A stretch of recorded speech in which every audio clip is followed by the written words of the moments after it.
How to make your home safer without losing independence. The rain traced quiet patterns down the kitchen window as Margaret set her teacup on the counter. Same ritual, same chair by the sill, but her hand hesitated just a moment longer than it used to. She wasn't afraid exactly, just aware. Aware of the tile floor that seemed harder than before. Of the bathroom she'd navigated in darkness for 30 years, suddenly feeling unfamiliar at 3 in the morning.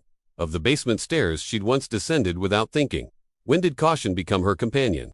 She couldn't pinpoint the day, but somewhere between confidence and concern, a question had taken root. Could she make things safer without making herself smaller? Her daughter had suggested modifications. The word itself felt clinical, institutional, like something that happened to other people, in other homes. Margaret wanted safety, yes, but she also wanted to remain herself, in the home that was hers.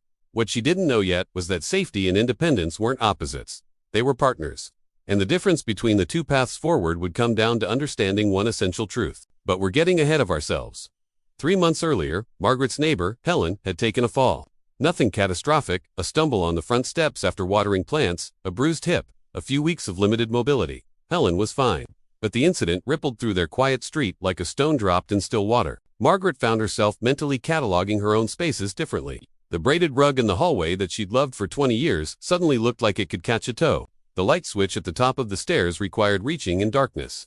The shower, beautiful as it was, had a ledge she had to step over with increasing care. Part of her wondered if this awareness was paranoia, if comfort had made her overly cautious about disruption. Then came the night she woke to use the bathroom and, still half asleep, misjudged the edge of the bed frame. Her shin found it first. The pain was sharp, immediate, and in the darkness of that moment, steadying herself against the wall, breathing through it, she felt something shift. Not fear, clarity. She didn't need to redesign her life. She needed to redesign the friction points. The morning light returned her to herself. Coffee, newspaper, the familiar rhythm of a Thursday. But something had loosened. The question was no longer whether to make changes. It was how to make them without erasing the home she'd built. What happened next surprised her. She started small, almost experimentally. Not with contractors or catalogs, but with observation. For 1 week, she simply noticed. Where did she hesitate? Where did she compensate? Where had habit created vulnerability? The bathroom at night, the stairs to the basement, the kitchen when her arms were full, the transition from carpet to hardwood. These weren't failures of her home. They were simply spaces that hadn't evolved as she had. Researchers at the University of Southern California discovered something Margaret was learning intuitively. The homes that supported independence longest weren't the ones that eliminated all risk. They were the ones that eliminated unnecessary risk while preserving autonomy and familiarity. The difference was everything. Margaret's first change was almost invisible. A motion sensor nightlight in the hallway, soft, amber-toned, just enough to outline the path without flooding the space with harsh brightness. It cost less than dinner out and installed in minutes. The first night, she barely noticed it. The second night, she realized she'd stopped tensing when she got out of bed. By the third night, it simply felt like the house was meeting her halfway. She smiled, realizing independence didn't mean navigating obstacles alone. It meant removing the ones that didn't need to be there. But it was the bathroom where her thinking really shifted. She'd been resisting grab bars because, in her mind, they belonged in hospitals or rehabilitation centers. They represented decline, dependence, medical necessity. Then her son visited and said something that reframed everything. "Mom, you've got handles on your cabinets, railings on your deck, knobs on your doors. The bathroom is the one room where you have nothing to hold on to, and it's the most dangerous room in the house." That's not about age. That's just design oversight. He was right. Every other space offered stability points. The bathroom offered smooth walls and precarious balance. When she finally installed a sleek, brushed nickel bar near the shower, it didn't announce itself, it blended. And the first time she used it, casually, effortlessly, she felt the opposite of diminished. She felt smart. What would you have done in that moment? Waited longer, acted sooner. Margaret's journey became less about age and more about intention. She wasn't retrofitting her home for disability. She was refining it for reality. The basement stairs were next. Not because they were dangerous, but because they required complete focus in a way that felt unnecessarily demanding. She added a second railing on the opposite wall, simple, elegant, matching the existing banister. Now her arms could carry things again. Laundry, storage boxes, holiday decorations. The stairs no longer required to free hands and complete concentration. They become functional again, not just navigable. Somewhere between new routines and old habits, she found ease again, not the kind she once had, but the kind that fits who she is now. Her daughter noticed the changes during her next visit. Not dramatically, just a quiet observation over coffee. "The house feels different. More you, somehow." Margaret hadn't expected that response. She'd anticipated concern, or relief, or even subtle approval. But more, you captured something she'd only half articulated to herself. Each modification had honored the home's character while reducing its friction. The motion lights, the grab bar that looked like intentional hardware, the second railing that matched the first. Nothing screamed modification. Everything whispered refinement. She was learning that home safety wasn't about admitting defeat. It was about removing the daily tax of unnecessary caution. But the transformation she hadn't anticipated came in how she moved through space. Before, there'd been a kind of mental overhead, constant micro-calculations about balance, footing, reach. Now, that processing space was freed up. She could carry her coffee and her book at the same time. She could answer the phone while walking. She could move like herself again. Dr. Elizabeth Ekstrom at Oregon Health and Science University has spent years studying this exact phenomenon.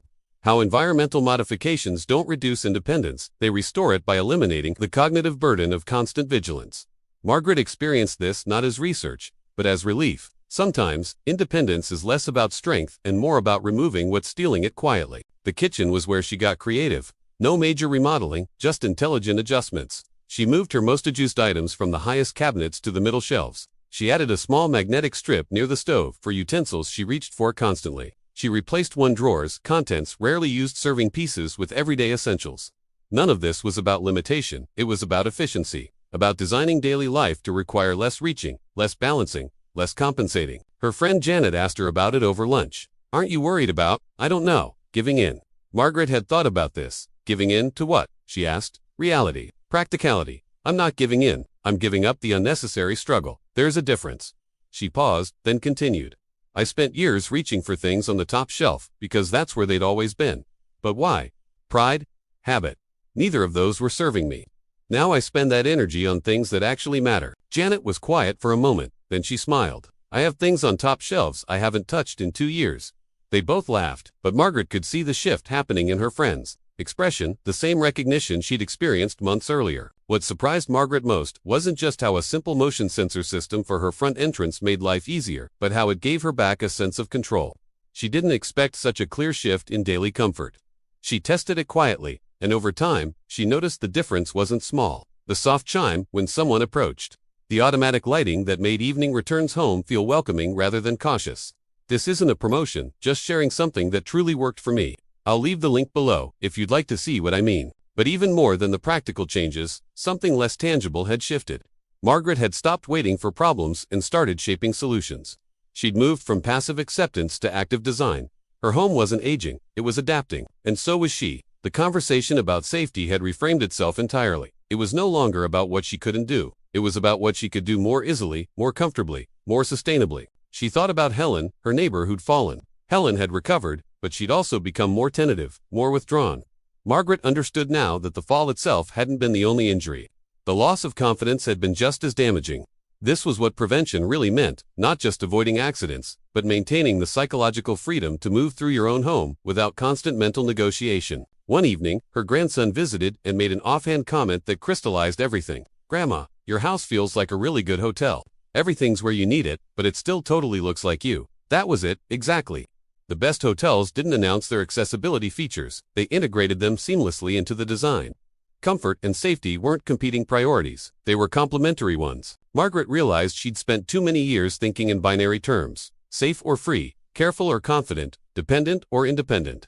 The reality was far more nuanced and far more generous. The content is for educational and informational purposes only. It does not constitute medical, financial, or professional advice and should not be used as a substitute for guidance from qualified professionals. All decisions made based on this content are the sole responsibility of the individual. As fall arrived, Margaret found herself thinking differently about the upcoming winter. Previous years had brought a low-level anxiety about ice, darkness, snow. This year felt different, not because winter would be easier, but because she'd built resilience into her environment. She'd added textured mats at every exterior door. She'd ensured every path had adequate lighting. She'd moved her winter gear to the coat closet by the front door instead of the basement storage. Small shifts. Enormous difference. Her daughter asked her to share what she'd learned. Other friends were asking questions.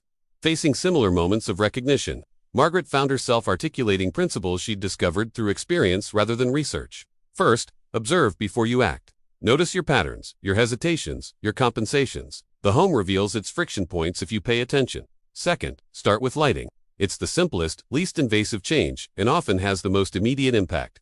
Darkness creates vulnerability that good lighting eliminates. Third, add stability points. Grab bars, railings, even just strategically placed furniture that can steady you. Your home should offer support naturally.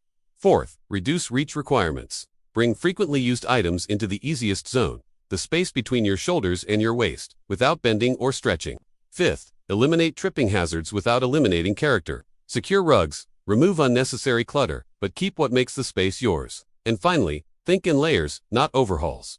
One room, one change. 1 month. Evolution, not revolution. Someone asked her if she regretted not making these changes earlier.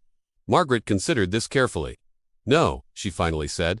I don't think I would have been ready earlier. I would have experienced them as concessions rather than choices. Now they feel like claiming space, not giving it up. The timing had been right because the mindset had shifted. She'd stopped resisting the present in favor of preserving the past. She'd started designing for who she was now and who she wanted to be going forward. When Margaret set her teacup down that evening, same counter, same kitchen, same quiet, the hesitation was gone. Not because her hand had become steadier, but because the environment had become more reliable. The rain still traced patterns on the window. The floor was still tile, the ritual was still hers. But now, the space held her differently. With intention, with care, with partnership. She thought about Helen next door, about Janet at lunch, about all the people navigating this same transition between the home they'd known and the home they needed.